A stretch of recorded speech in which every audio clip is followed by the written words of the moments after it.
You saved the post, you shared the reel. You know what a dorsal vagal shutdown is. You can explain the mother wound to somebody at a dinner party.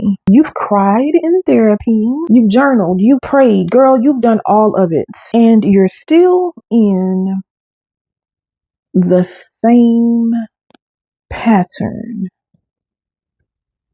I need you to stay with me today because what I'm going to say is going to feel uncomfortable. And that discomfort, that's the work. First, I want to validate you because I know that's not what you expected me to lead with. You is smart, you is kind, and you is important. You are not lazy. You are not broken. You are not someone who doesn't want to heal. You literally spend time, real time, consuming content about healing. And that is something that matters. But here's what I need you to understand, baby girl. Consuming content about healing is not the same thing as healing. And the tricky part, that sneaky part, is that it actually feels productive. It genuinely does. Like when you watch a video that explains your nervous system, something in your brain lights up and says, yeah, that's me. This is what's happening. Oh my gosh, she's calling me out. And that recognition feels like relief.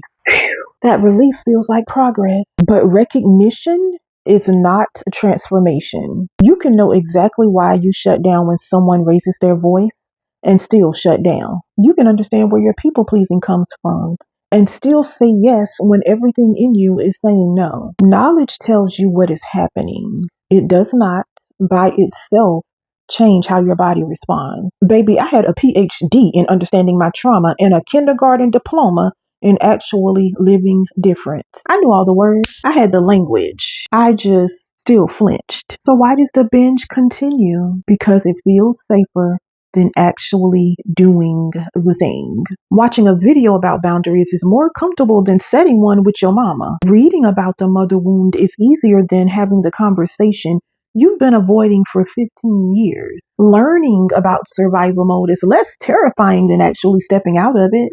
The content is the security blanket. And honey, at some point, you have to put the blanket down. I want to talk about something that the healing content world doesn't speak about enough. There is a difference between information and embodiment. Information is what your mind holds. Embodiment is what your body lives. Your nervous system, and I mean the actual biological system running in your body right now, does not change because you learned something new. It changes when it experiences something different repeatedly over time in a body that feels safe enough to let the change happen. Here's a picture I want you to hold in your head. Imagine you've been living in a house where the smoke alarm just goes off randomly for years, sometimes for a reason, sometimes for no reason. Just beep out of nowhere. And after enough years of that, your nervous system doesn't wait for the beeps anymore. It just stays on edge all the time. That's survival mode. Now, if I walk in that house, right? I walk in your house and I hand you a book about smoke alarms. Here's your book. That's me handing you a book. And I mean, this is a really good book that I just gave you. Does the alarm start going off just because I gave you the book? No, the alarm doesn't stop just because you understand it now. The alarm stops when the house actually becomes safe, when the thing triggering it gets repaired, when your system has enough calm, consistent, repeated evidence that it doesn't need to stay on guard. That is the gap. Information tells your mind that the house is fine. Embodiment is when your nervous system finally believes it. And more content, more videos, more courses, more journal prompt is not the same as your body getting that evidence. In fact, and this is the part that nobody wants to say, too much consuming, especially if your body is already activated, can actually keep the alarm going because you're not resting. You're researching, and there's a difference. Insight is free. Integration is paid. What I mean by that, the information part, the understanding part, that's accessible. That's what I give you freely right here. But integration, the part where it actually changes how you live, how you respond, how you show up, requires practice. That requires capacity. And that requires you to stop consuming long enough to actually be in your life. Now, I want to name the 3 biggest things that keep women stuck in the information without integration loop. And I want you to be honest as I say these. Trap number 1. Urgency. I need to heal now. I've been dealing with this long enough. I should be over this by now. I hear you. I really do. But urgency is not a healing state. Urgency is a threat state. When your nervous system believes it is racing against a clock, it is not in a place to receive new patterns. It's just in a place to survive the clock. Healing is not a sprint. And every time you try to force it like one, your body says, I see you're panicking. Let me help you by activating this stress response, which is the exact opposite of what you need. Trap number 2, perfectionism. I haven't done it right yet. I didn't finish the workbook. I didn't journal consistently. I fell back into the pattern again. What's the point? Perfectionism in healing is just self-abandonment wearing a self-improvement costume.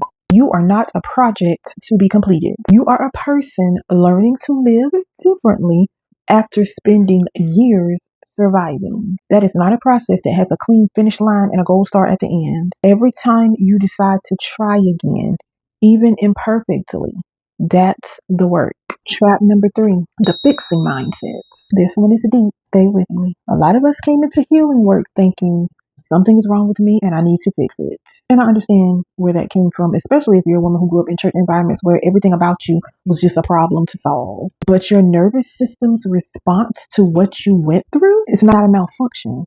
It's a memory. Your body learned how to keep you safe in an unsafe environment. It did its job. The problem is it never got the update that the environment has changed. So healing isn't fixing a broken thing. Healing is updating a system that learned how to survive. And you can't shame a system into updating it. You have to show it something new. Real quick, if any of these 3 traps just landed in your chest, I want you to drop a 1-word comment. Urgency, perfectionism, or fixing. Which one had you in a chokehold, sis? I genuinely want to know because this helps me make better content for you. And also, you just naming it out loud is the beginning of something different. So if more consuming is the answer, what is? I want to give you something concrete, not a 5-step plan, not a framework with a cute acronym, although I absolutely love frameworks and acronyms. Just the truth of what moves people from knowing to living differently. All right, I'm going to have to hold the microphone because they're mowing the grass. First, capacity over content. Before you consume one more piece of healing content, I need you to ask yourself, does my body have the actual bandwidth to receive this right now? Or am I activated? Am I exhausted? Am I dysregulated? Because trying to integrate healing content into a system that is already in overdrive is like trying to pour water in a cup that is upside down. The content can't land. It just runs off. So before you watch the next video, including this one, take 3 slow breaths. Not because it's trendy, because you're giving your nervous system a cue that it is allowed to be present, not on guard. That is a practice, small, consistent, daily. That's what builds capacity. Second, one thing applied. You don't need more information. You need to take one thing, one concept you already understand and live it for 30 days. Not perfectly, not without setbacks. Just consistently try. You understand that your nervous system shuts down when you feel criticized. Okay? For 30 days, when someone gives you feedback, pause before you respond. That's it. Just pause. You're not fixing the wound in that moment. You're giving your body the evidence that you can have a different response. I know some of y'all are like, Renisha, that sounds too simple. And yes, it does. Which is why you haven't done it yet. We've been conditioned to believe that if it doesn't hurt, it isn't working. That's a lie your toxic church taught you. Healing can be slow. Healing can be quiet. Healing can be boring. Boring is okay. Third, safety first. Always. I'm going to say the thing that nobody has told you. Your healing will not accelerate until your nervous system believes it is safe.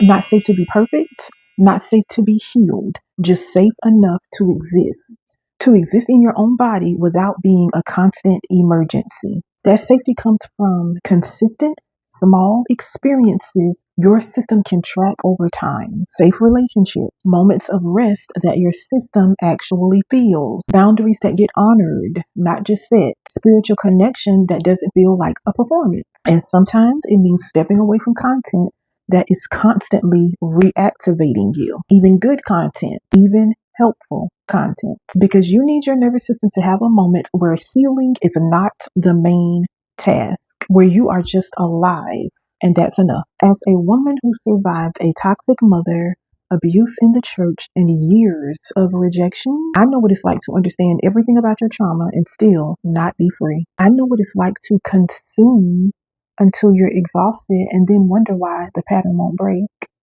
And that's exactly why I created the Clarity Reset. It's not a course that you binge and never touch again. It's a 7-day workbook experience to walk you out of your head and into your actual life. We're not just talking about the wound. We're giving your nervous system the evidence that something different is possible. You also get lifetime access to my Clarity community. I call it the Nervous System Spa. You come in, get what you need, and go on about your day. It's an on-demand audio library you can return to anytime your system needs a downshift. Not just some group chat where everybody's trauma is going to activate yours. Just quiet, guided, restorative work available whenever you need it. The Clarity Reset is not for women who want to understand healing. It's for the women finally ready to live it. If that's you, the link is in the description. Come on in and I'll see you inside. And if you're not there yet, that's okay too. Bookmark this video, come back to it, and until next time, take care of yourself the same way you would take care of someone you actually love. I'll see you in the next one.